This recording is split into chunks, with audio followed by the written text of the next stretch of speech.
പാഠം 977. പൂവാലന്മാർ പലതരം.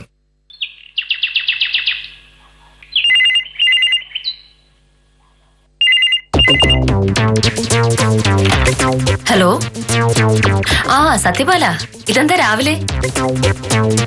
അതെയോ? അത് സാരമില്ല, ഞാൻ ഹാജരായിക്കൊള്ളാം. മുനിസിപ്പൽ കോടതിയിലല്ലേ? ഓ, ഞാൻ ഏറ്റു. സത്യപാലൻ ധൈര്യമായിട്ട് പോയിക്കോ. ശരി.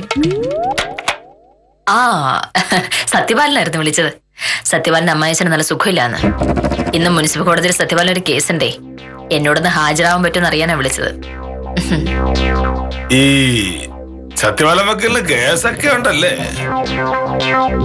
എനിക്ക് മനസ്സിലായിടത്തോളം അയാളൊരു പമ്പര വെട്ടിയ. അത് മോനോടം പറയണതല്ലേ. സത്യപാലൻ ഇത്ര തടി കൂടുതലാണെന്നുള്ള നീര് തന്നെയാ. പക്ഷെ നമ്മൾ കാണുന്ന പോലെ അല്ല മോഹനട്ടാ. കഴിഞ്ഞ ദിവസം വക്കീൽ ഓഫീസിന്റെ മുന്നിൽ ഷോപ്പിംഗ് കോംപ്ലക്സ് വെച്ച് ഒരു സംഭവം ഉണ്ടായി. എന്ത്? അന്നല്ലേ എനിക്ക് മനസ്സിലായത് സത്യപാലൻ അത്ര നിസ്സാരക്കാരനല്ലാന്ന്. മോഹനേട്ടനായിരുന്നു സത്യപാലന്റെ സ്ഥാനത്തെങ്കിലേ ഒരക്ഷരം ഇട്ടില്ല. പക്ഷെ സത്യപാലൻ നല്ല അസലായിട്ട് പ്രശ്നം കൈകാര്യം ചെയ്തു.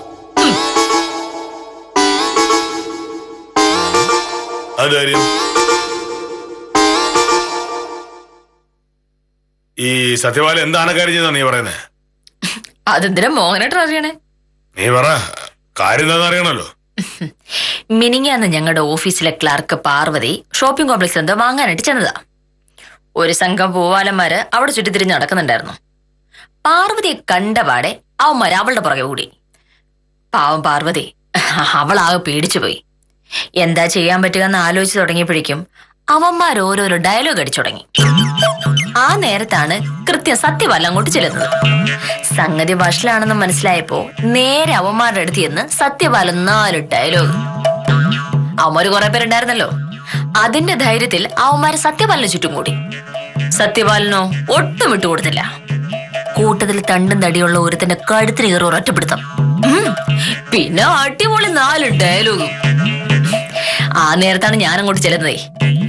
ഞാൻ ചെല്ലുമ്പോ സത്യപാലന്റെ പെർഫോമൻസ് കണ്ട് വേരണ്ട് നിൽക്കായിരുന്നു അവന്മാര്. അവന്മാർ 5-6 പേരുണ്ടായിട്ട് എന്താ കാര്യം? സത്യപാലന്റെ ചങ്കൂറ്റത്തിന് മുന്നിൽ കക്ഷികൾ പെട്ടുപോയില്ലേ. പിന്നെ എങ്ങനെയെങ്കിലും തലയുരിയാ മതി എന്ന് ഓർത്ത് അവന്മാരോടൊന്ന് ഓടിക്കളഞ്ഞു.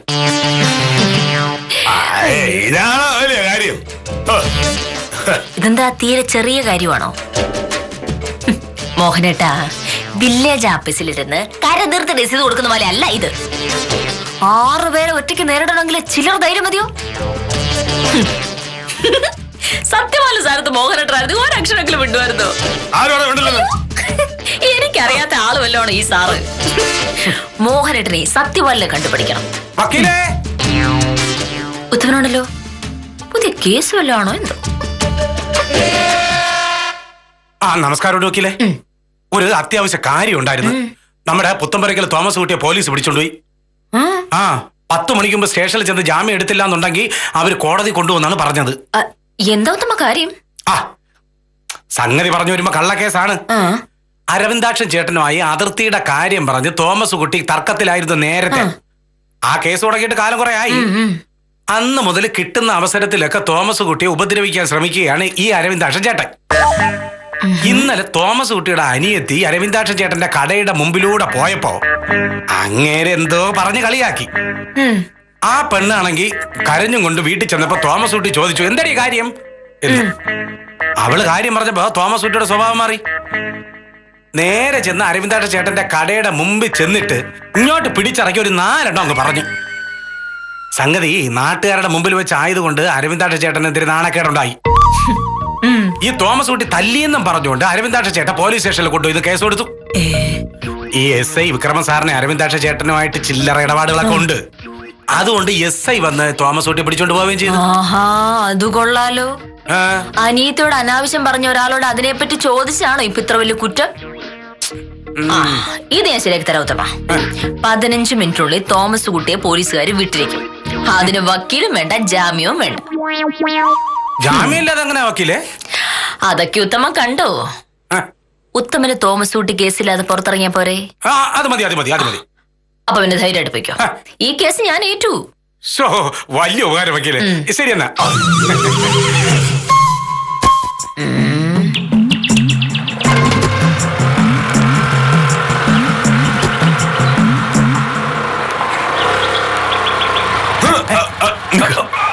സാധനം തന്നെ എവിടെ ഇരിക്കുന്നേ? ഒരു ചെറിയ പ്രശ്നമുണ്ട്. ഉത്തമൻ എനിക്കൊരു സഹായം ചെയ്തു തരണം. എന്താ സാറേ? ഭാമയുടെ കൂടെ ജോലി ചെയ്യുന്ന ഏതോ ഒരു പെണ്ണിനെ ഏതോ പൂവാലന്മാരെന്തൊക്കെയോ പറഞ്ഞുവെന്നും സത്യപാലൻ വക്കീല് അതിലിടപെട്ട് പൂവാലന്മാരെ വിരട്ടി ഓടിച്ചു എന്നൊക്കെയാണ് ഭാമ പറയുന്നത്. ഇത്രയും കാലത്തിനിടയ്ക്ക് ഞാൻ എന്തെങ്കിലുമൊക്കെ ചെയ്തിട്ട് അവളെ എന്നെ ഇങ്ങനെ പുകഴ്ത്തി പറഞ്ഞിട്ടില്ല. സത്യപാലൻ ആനയാണ്, സത്യപാലൻ ചേനയാണ് എന്നൊക്കെ പറഞ്ഞിട്ട് ഒടുവിൽ അവൾ എന്നോട് പറയുക സത്യപാലനെ കണ്ട് ഞാൻ പഠിക്കണമെന്ന്. ഞാൻ ആ കേസിലെ വക്കീലിനെ കണ്ട് പഠിക്കണമെന്ന്. ഈ നാട്ടുകാർ മുഴുവൻ ബഹുമാനിക്കുന്ന മോഹനേഷ് സാർ എവിടെ? ആ വായി നോക്കി സത്യപാലൻ വക്കീൽ എവിടെ? സാറ് പറഞ്ഞതൊക്കെ ശരി തന്നെയാണ്. പക്ഷെ കുഴപ്പം എന്താണെന്ന് വെച്ചാ ഈ സ്ത്രീകളുടെ മനഃശാസ്ത്രം നമ്മൾ വിചാരിക്കുന്ന പോലെയല്ല. സാർ സിനിമയെ കണ്ടിട്ടില്ലേ? വഴിയെ നടന്നു പോകുന്ന നായിക, അവളെ പിന്നാലെ നടന്നു ഉപദ്രവിക്കാൻ നോക്കുന്ന വില്ലൻ, എന്ത് ചെയ്യണമെന്ന് അറിയാതെ കരഞ്ഞോണ്ട് ഓടി നടക്കുന്ന നായിക. ഉടൻ താൻ നായകൻ ചാടി വീഴുന്നു, വില്ലൻ എടുത്ത് തിരിച്ചു മറിച്ചു അടിക്കുന്നു, വില്ലൻ ബോധം കെട്ട് വീഴുന്നു. അതോടെ നായികയ്ക്ക് നായകനോട് പ്രേമവും ആവുന്നു. സാറേ, ഇവിടെ സംഭവിച്ച അതാണ്. ഏതോ ഒരു പെണ്ണിനോട് ഏതോ ഒരുത്ത മോശമായി പെരുമാറുന്നു, അവനാണ് വില്ലൻ. ഉടൻ സത്യപാലൻ വക്കീല് ചാടി വീഴുന്നു, നായകൻ. വില്ലനെ നായകൻ വിരട്ടി ഓടിക്കുന്നു. കണ്ടു നിൽക്കുന്ന വക്കീലിന് സത്യപാലനോട് ബഹുമാനം തോന്നുന്നു. സത്യപാലൻ വക്കീല് ഇവിടത്തെ വക്കീലും കല്യാണം കഴിഞ്ഞതുകൊണ്ട് പ്രേമത്തിന്റെ പ്രശ്നം ഉദിക്കുന്നില്ല. പക്ഷെ ഒരു ബഹുമാനം ഉണ്ടാവും. ഞാൻ ഇതുവരെ ഇങ്ങനെ വഴിയിൽ വെച്ച് കാണാത്ത എന്റെ കുഴപ്പമാണ്. ഏതെങ്കിലും സ്ത്രീ ആരെങ്കിലും ഉപദ്രവിക്കുന്നുണ്ടാ ഞാനും ചിലപ്പോ കടവിടും. അത് കാണണ്ടേ? സാറിന് ഭാഗ്യമല്ല.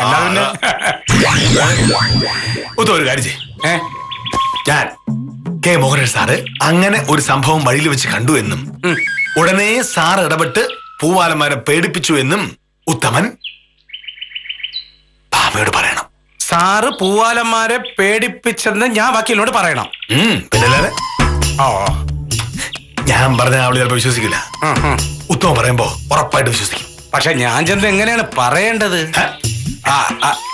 അല്ല സാറേ, ഏത് പെണ്ണിനെ ആരുപദ്രവിച്ചു എന്ന് എങ്ങനെ പറയും ഞാൻ? ഏതെങ്കിലും പെണ്ണിനെ ആരെങ്കിലും ഉപദ്രവിച്ചെന്ന് പറയാ. ഇത് കഥയല്ലേ? എന്നാ പിന്നെ വേറൊരു ഐഡിയ ഉണ്ട് സാറേ. സംഗതി കുറച്ചുകൂടെ ഒറിജിനൽ ആക്കിയാലോ? എങ്ങനെ? വക്കീലിനെ ഒരുത്തൻ ചീത്ത വിളിച്ചൊന്ന് കരുതുക. എന്ത് ചെയ്യണമെന്നറിയാതെ വക്കീൽ നിൽക്കുമ്പോ സാറ് ഇടപെടുന്നു, അവന് വിരട്ടുന്നു, അവൻ പേടിച്ചോടുന്നു. വക്കീല് സ്വന്തം കണ്ണുകൊണ്ട് കാണുന്ന സംഭവം ആയതുകൊണ്ട് പിന്നെ പറഞ്ഞു വിശ്വസിപ്പിക്കേണ്ട കാര്യമില്ലല്ലോ, എല്ലാം നേരിട്ട് കാണുകയല്ലേ. അങ്ങനെ അവളെ ആരും ചീത്ത വിളിക്കില്ലല്ലോ, അതിന് കാരണം വേണ്ടേ? ഞാൻ ഏറ്റു ആ കാര്യം. സാർ ഓഫീസിലേക്ക് ഇറങ്ങുന്ന 9:38 അതെ. ഞാൻ നമ്മുടെ സുലൈമാനിക്കട തടിമിലിന്റെ ഇപ്പുറത്തെ സൈഡിൽ നിൽക്കാം. അവിടെ വെച്ചൊരു ഉഗ്രൻ ഐഡിയ ഉണ്ടാക്കാം. പോരെ? തെളിച്ചു പറഞ്ഞേ.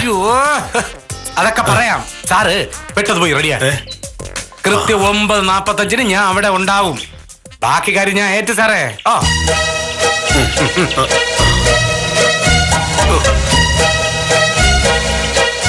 വിക്രം സാറേ, ഞാൻ പറയാനുള്ളത് പറഞ്ഞു. നിങ്ങൾ തോമസ് കുട്ടിയെ എത്രയും പെട്ടെന്ന് പറഞ്ഞു വിടുന്നതാണ് നല്ലത്. അല്ലെങ്കിൽ അത് പ്രശ്നമാവും. വിക്രം സാറേ, ഞാൻ ജാമ്യത്തിനൊന്നും വരില്ല. അല്ലാതെ തന്നെ നിങ്ങൾ തോമസ് കുട്ടിയെ വിട്ടയക്കുമല്ലോ. വിട്ടില്ലെങ്കിലോ? വിക്രമ സാർ ആയതുകൊണ്ട് ഞാൻ പച്ചയ്ക്ക് കാര്യം പറയാം. ഇപ്പൊ നിങ്ങൾ ചാർജ് ചെയ്തിരിക്കുന്ന ആ കേസ് തോമസ് കുട്ടി അരവിന്ദാക്ഷൻ ചേട്ടനെ തല്ലി എന്നുള്ളതാണല്ലോ, അല്ലേ? തോമസ് കുട്ടിയെ വിട്ടില്ലെങ്കിൽ തോമസ് കുട്ടിയുടെ അനിയത്തി അരവിന്ദാക്ഷൻ ചേട്ടനെതിരെ കേസ് കൊടുക്കും, സ്ത്രീ പീഡനത്തിന്. അരവിന്ദാക്ഷൻ ചേട്ടൻ അകത്താവും. സാറിന് നീ പിന്നെ ഞാൻ പറഞ്ഞു തരണോ? ശരി വിക്രമ സാറേ.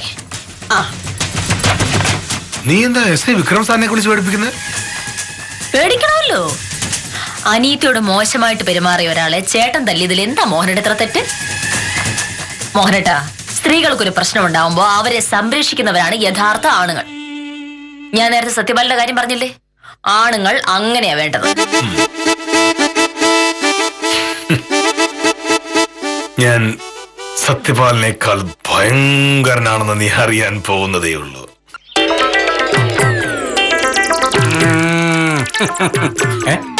സുരേന്ദ്ര, നീ ഒന്നുകൊണ്ട് പേടിക്കണ്ട. അത് ഞാനല്ലേ നിന്റെ കൂടെ ഉള്ളത്. പിന്നെ ഞാൻ പറയുന്നത് പോലെ നീ അങ്ങ് ചെയ്താ മതി. അതൊക്കെ എനിക്കറിയാം. ജീവിതത്തിൽ ഒരുപാട് വേഷം കെട്ടിയിട്ടുണ്ടെങ്കിലും ഇങ്ങനെ ഒരെണ്ണോ ആദ്യമാ. അതുകൊണ്ടാ ഒരു ടെൻഷൻ. എന്തോ നിന് ഞാൻ പറഞ്ഞിരുന്ന ഡയലോഗുകൾ നീ അതുപോലെ പറഞ്ഞാ മതി. പിന്നെ എന്തോ നിന് പേടിക്കാതിരിക്കുന്നത്? ഇന്ന് വൈകിട്ട് വരെ സമയമുണ്ടേ, അതിനുള്ളിൽ പഠിച്ചാ മതി. ശരി, പക്ഷെ ഒരു കാര്യമുണ്ട്. നീ തരാമെന്ന് പറഞ്ഞ 250 രൂപ തീരെ കുറവാ. എനിക്കൊരു 500 രൂപയെങ്കിലും മോഹനേഷ് സാറിന്റെ അടുത്ത് 500 രൂപ എന്നൊക്കെ പറഞ്ഞു കഴിഞ്ഞാൽ അയാൾ നിന്ന നിപ്പിൽ വീഴും. ഒരു 2-3 മിനിറ്റ് നേരത്തെ അഭിനയത്തിന് 500 രൂപ, 250 രൂപ തരും മതി. സാറ് വരുന്നുണ്ടേ. അപ്പൊ അഭിനയൊക്കെ ഞാൻ പറഞ്ഞതുപോലെ. ഓക്കെ, നമസ്കാരമുണ്ട് സാർ. നമസ്കാരം. നമസ്കാരം. നമസ്കാരം. ഇത് സുരേന്ദ്രൻ. നമസ്കാരം. പെയിന്റ് പണിക്കൊക്കെ പോകുന്ന ആളാ. പക്ഷെ ഇടയ്ക്ക് നാടകത്തിലൊക്കെ അഭിനയിച്ചു കളയും. ആള് വലിയ കലാകാരനാ.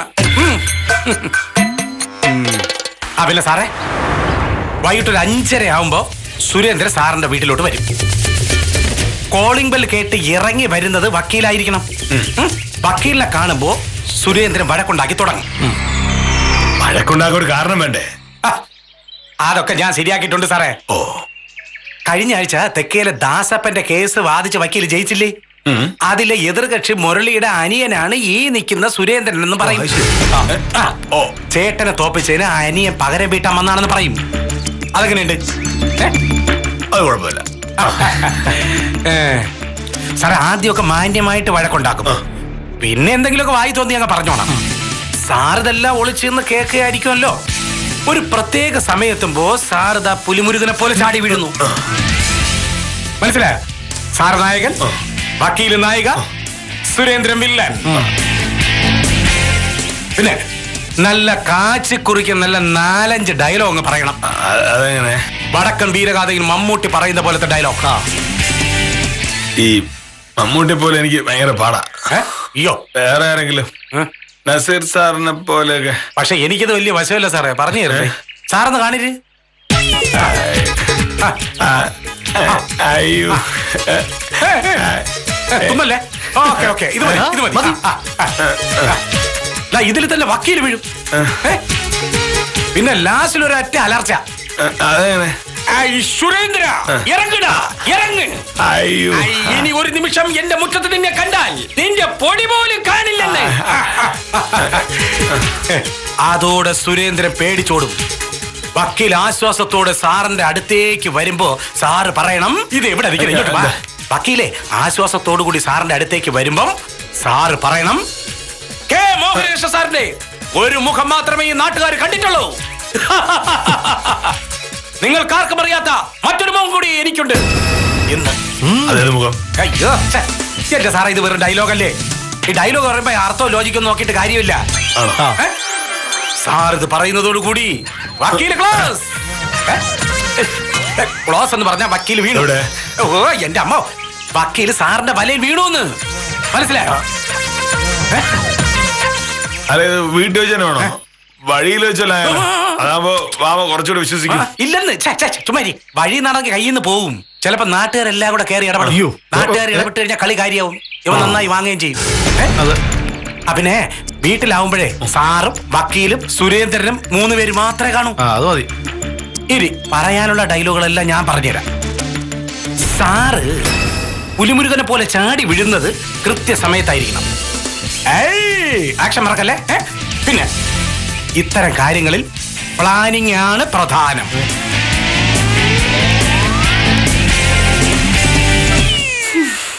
ഒരു സിനിമ കാണാൻ പോണെന്ന് ഓർത്തിട്ട് കൊറേ നാളായി. ഒരൊറ്റ നല്ല സിനിമ ഇല്ല പ്രഭേ, ഉള്ളതെല്ലാം അടിപ്പടവും. അടിപ്പടമാണെങ്കിൽ എന്താ കാര്യം സാറേ, സംഗതി രസമല്ലേ. എനിക്ക് ഈ കണ്ണീർ സിനിമ കാണുന്നതിനേക്കാൾ ഇഷ്ടം ഇടിയുള്ള സിനിമ കാണാനാണ്. പ്രഹ്ലാദൻ ചേട്ടനും അതാ ഇഷ്ടം. പക്ഷേ ഇടി വരുമ്പോഴേക്കും എനിക്ക് പേടിയാവും, അതാ പ്രശ്നം.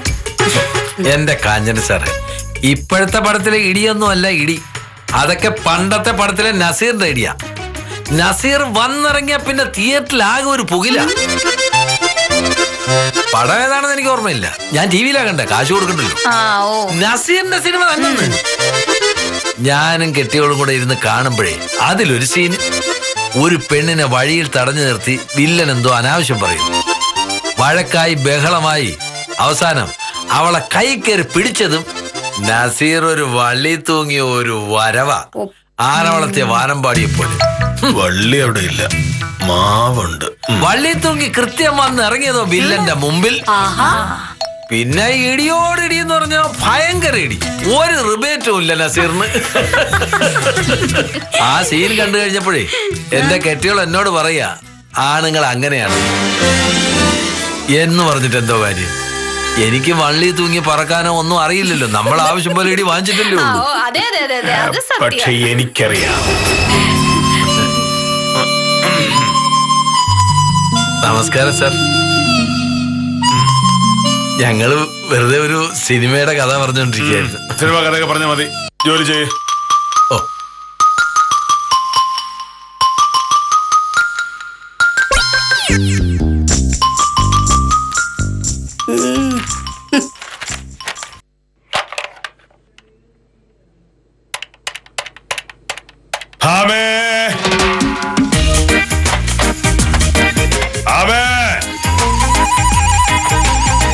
മോഹനേട്ടൻ 5 മിനിറ്റ് നേരത്തെ ആണല്ലോ, എന്തുപറ്റി?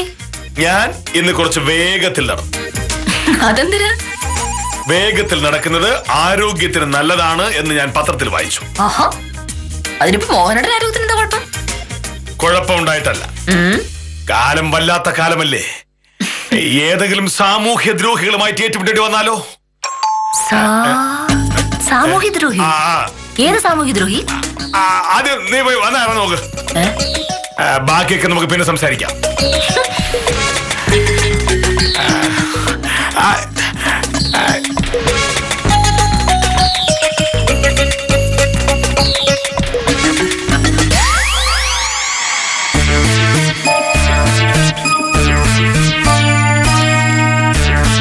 സത്യഭാമ വക്കീലല്ലേ? അതെ, ആര്? എന്റെ പേര് സുരേന്ദ്രൻ. ഞാൻ വക്കീലിനെ ഒന്ന് കാണാൻ വന്നതാ. എന്താ കാര്യം? കേസ് വല്ലതും ആണോ? ആ, കേസാണ്. പക്ഷേ ആ കേസ് കഴിഞ്ഞ കേസാ. ഞാനെത്തി. കഴിഞ്ഞ കേസോ? ആ, വക്കീലല്ലേ ആ തെക്കേലെ ദാസപ്പന്റെ കേസ് ബാധിച്ചത്? അതെ, അത് കഴിഞ്ഞ ആഴ്ച വിധിയായല്ലോ, ദാസപ്പൻ ജയിച്ചു.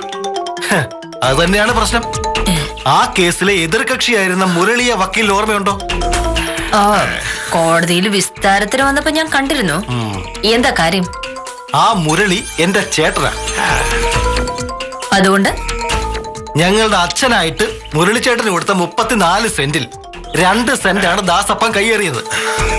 സ്ഥലം കയ്യേറി അവൻ മതിൽ കെട്ടിയപ്പോ എന്റെ ചേട്ടൻ കൊണ്ടുപോയി കേസ് കൊടുത്തു. വള്ളിയില്ലല്ലോ. ആ കേസ് ഞങ്ങൾ ജയിക്കേണ്ടതായിരുന്നു. വക്കീൽ ദാസപ്പന്റെ പക്ഷം വാദിച്ചോണ്ട് മാത്രം ആ കേസ് ഞങ്ങൾ തോറ്റത്. പേരെന്താണെന്ന് പറഞ്ഞത്? സുരേന്ദ്രൻ. സുരേന്ദ്ര, ഞാൻ കേസ് വാദിക്കുന്നത് എന്റെ കക്ഷിയെ ജയിപ്പിക്കാനായിട്ടാണ്. അങ്ങനെയല്ലേ അത് വേണ്ടത്? 1, 2. അതൊരു തെറ്റാണെന്നുള്ള രീതിയിൽ നിങ്ങൾ സംസാരിച്ചാൽ എങ്ങനെയാ? ഓ പിന്നെ, വക്കീൽ എങ്ങനെയാണ് കേസ് ജയിച്ചതെന്നൊക്കെ ഞങ്ങൾക്കറിയാം. നേരായ വഴിക്ക് ജയിക്കില്ല എന്നറിഞ്ഞുകൊണ്ട് നിങ്ങൾ ജഡ്ജിക്ക് കൈക്കൂലി കൊടുത്തു. ഒക്കെ ഞങ്ങൾക്ക് മനസ്സിലായി. അല്ലെങ്കിലും ചില ജഡ്ജിമാരുണ്ട്, പെൺവക്കീലന്മാരൊന്ന് ചിരിച്ചു കാണിക്കുമ്പോ അവരുടെ മനസ്സലിയും. വക്കീലും അത് തന്നെയാണ് ചെയ്തതെന്ന് എനിക്കറിയാം. വീണ്ടും 1, 2. അല്ല, എനിക്ക് മനസ്സിലാവാത്തോണ്ട് ചോദിക്കുക, നിനക്കൊക്കെ അടുക്കളപ്പണി നോക്കി വീട്ടിലിരുന്നാ പോരെ? എന്തിനാ കെട്ടി ഒരുങ്ങി കോടതിയിലേക്ക് പോരുന്നേ?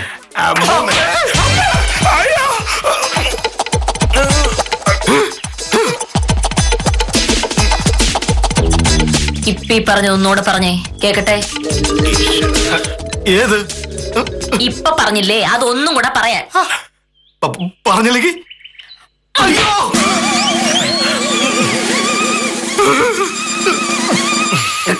പറ സുരേന്ദ്ര, നട്ടലിന് ബലമുണ്ടെങ്കിൽ അതൊന്നും കൂടെ പറ. ഇനി പറയല്ലേ? ദേ, നീയൊക്കെ എന്തേലും വായി തോന്നിയത് പറയുമ്പോ പേടിച്ച് കണ്ണീരൊലിപ്പിച്ച് ഓടിക്കളയുന്ന പെണ്ണുങ്ങളെ നീയൊക്കെ കണ്ടിട്ടുള്ളൂ. അതാണ്. പക്ഷേ സത്യഭാമ ആള് വേറെയാ. ഇനി ഒരു നിമിഷവും കൂടി ഇവിടെ നിന്നിട്ടുണ്ടെങ്കിൽ അടിച്ചിട്ട് പല്ലിയതായിടും. ഇത് തെണ്ടിത്തരവാ. ഞാൻ മുരളിയുടെ അനിയൊന്നുമല്ല. കേസിന്റെ കാര്യം എനിക്ക് അറിയില്ല.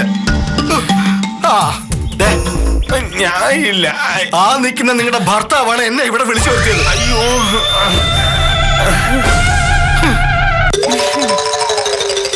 ഞാൻ നിങ്ങളെ ചീത്ത വിളിക്കുമ്പോ അങ്ങേര് ഇടപെട്ട എന്നെ പേടിപ്പിച്ച് വരട്ടുമെന്നും അങ്ങനെ അങ്ങേർക്ക് വക്കീലിന് മുമ്പിൽ ഭയങ്കര ഗ്ലാമർ ആവുമെന്നും പറഞ്ഞ് 250 രൂപ തന്നിട്ടാ അങ്ങേര് എന്നെ കൊണ്ട് ചെയ്യിച്ചത്.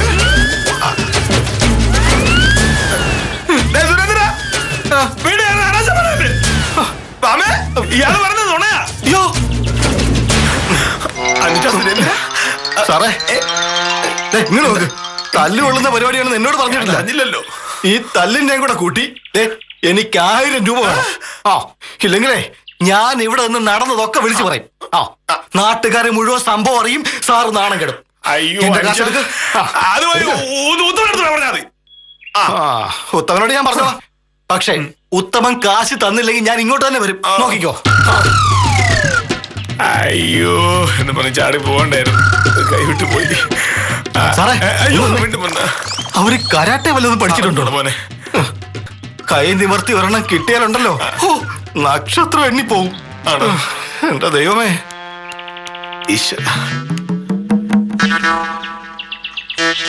നീപ്പ അകത്തോട്ട് പോണോ പുറത്തോട്ട് പോണോ?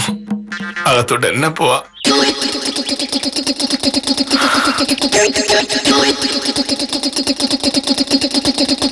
വഴിയോ പോകുന്നവനെ വിളിച്ചു വരുത്തി സ്വന്തം ഭാര്യ ചീത്ത വിളിപ്പിക്കുക. എന്നിട്ട് ഭാര്യയുടെ മുന്നിൽ വെച്ച് അവനെ പേടിപ്പിക്കുക. അങ്ങനെ ഭാര്യയുടെ മുന്നിൽ ആളാവുക.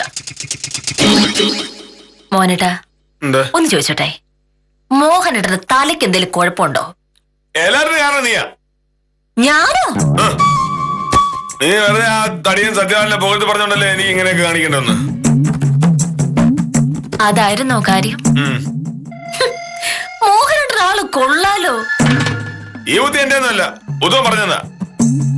ഉത്തമൻ ഞാൻ വെച്ചിട്ടുണ്ട്. വരട്ടെ. മോഹനേട്ടനല്ലേ എന്റെ മനസ്സിലുള്ള ഏറ്റവും വലിയ ആള്. മോഹനേട്ടന് വലിപ്പം കാണിക്കാൻ ഇമ്മാതിരി നാടകങ്ങളുടെ ഒക്കെ വല്ല ആവശ്യമുണ്ടോ?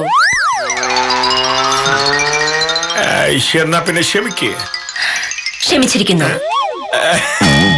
ഒരു കാര്യം ചെയ്യുന്നതിന് മുമ്പ് അതിന്റെ വരും വരായികകളെ പറ്റി ആലോചിക്കുന്നതാണ് ബുദ്ധിമാന്മാരുടെ ലക്ഷണം. സത്യഭാമ ഭീഷണിക്ക് വഴങ്ങുന്ന ഒരു സാധാരണ പെണ്ണല്ല എന്ന് വില്ലേജ് ഓഫീസർ ആയിരുന്നു ആദ്യം മനസ്സിലാക്കേണ്ടത്. എന്തായാലും മോഹനകൃഷ്ണന്റെ ഒരു പദ്ധതി കൂടി വടികുത്തി പിരിഞ്ഞ നിലയ്ക്ക് ഇന്നത്തേക്ക് വിടാം. കാര്യം നിസാരം തുടരുന്നു.